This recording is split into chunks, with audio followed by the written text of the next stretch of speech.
Who was Queen Elizabeth II? What happens now that the Queen has passed? Stay tuned to find out. I'm Wade. I'm Ruby. Well, so by now I'm sure you have heard the passing of Queen Elizabeth II. May she R.I.P. R.I.P.? What does that stand for? Guess? Rest in peace? Good job. Wow, that's a good start, Ruby.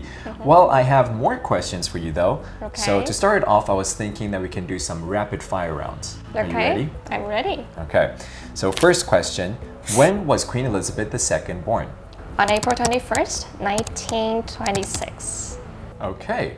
When did she pass? She passed on September 8th, 2022 at the age of 96. When did she become queen? She became queen on February 6th, 1952 at the age of 25. Who was she married to? She was married to Prince Philip of Greece and Denmark.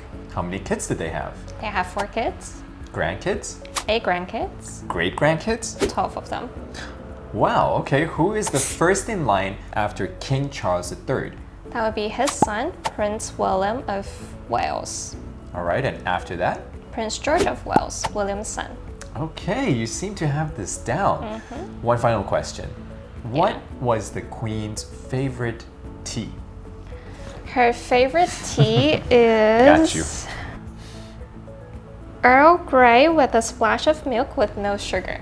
Well done. So you're a big fan. I am, and I'm not the only one. There's actually a lot of people who love and respect the royal family and what they stand for. They are called the royalists. Yeah, that's true. So she was the monarch not only of Britain, but she was actually the monarch of 15 countries known as Commonwealth realms.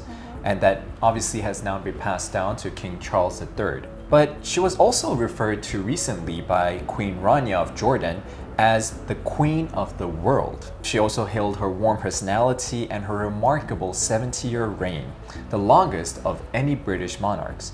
So Ruby, do you know how many monarchs there are actually around the world? What do you mean? Isn't there only one, the one that we're talking about? No, there's actually over 40. Wow.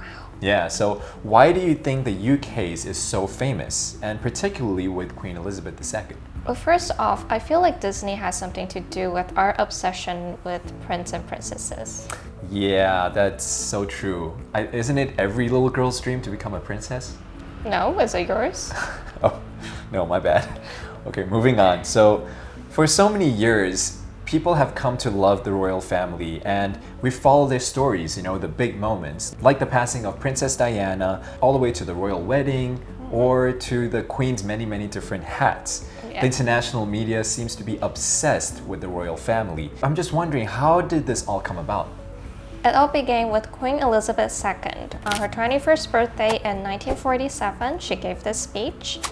I declare before you all that my whole life, whether it be long or short, shall be devoted to your service and the service of our great imperial family to which we all belong.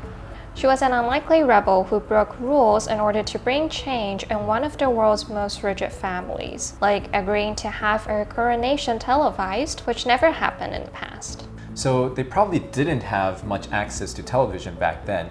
But another big consideration was that a lot of this type of event, the coronation, is actually held for very few, and it was a very private affair. So prior to Queen Elizabeth II, it was very hard to relate to the royal family, actually. And somehow she was able to breach that gap. Yes, like starting walkabouts, which is common today, but in the past, royal family lived behind closed doors and only mingled with others like them. It was during an Australian tour in 1970 she took her first walkabout, and as of such, a practice that is intrinsic to the monarchy today. Yeah, so she was trying to convey to the people that while she led the people, she was also amongst the people. So what else did she revolutionize? Charity work. She introduced voluntary service to be an official role of the monarchy. Yeah, these things seem to be such obvious things today because one of the biggest roles of the monarch is to be a form of public service. So though some people don't see the relevance of having such a monarch in today's day and age, we see that it is done well. It actually is an important and influential role. Yes, Queen Elizabeth was a master at soft power. a non-confrontational figure. She met with countless world leaders from all around the world with the same neutral approach regardless of their political standpoint. So by choosing not to be a divisive figure, she actually represented continuity and stability. She served diligently and with grace for the past 7 decades. And though we don't know much about her personal life, on her public life, she definitely changed the course of the Commonwealth. Yes, and as a result, she left a lasting impression not only on the monarchy but the world. So, what now? Now that the Queen has passed, are there going to be a lot of things that change?